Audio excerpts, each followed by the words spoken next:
Hello, Ramesh గారండి మాట్లాడేది.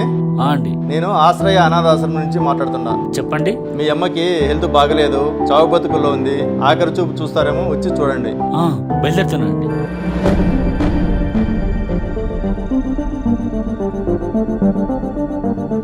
అమ్మా, వచ్చావా నాన్న? నిన్ను చూడ్డానికి నా ప్రాణం ఇంకా బతికే ఉంది.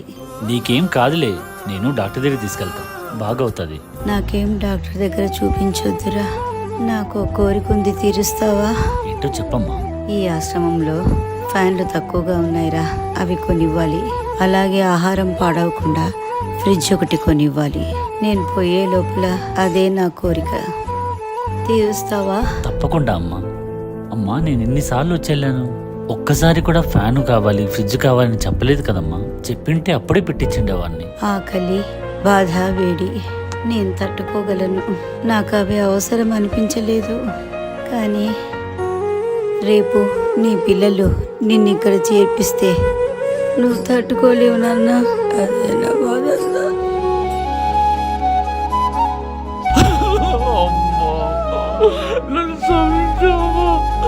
సారీ అమ్మో, మనం ఇక్కడి నుంచి వెళ్ళిపోదామమ్మా, మన ఇంటికి వెళ్ళిపోదాం.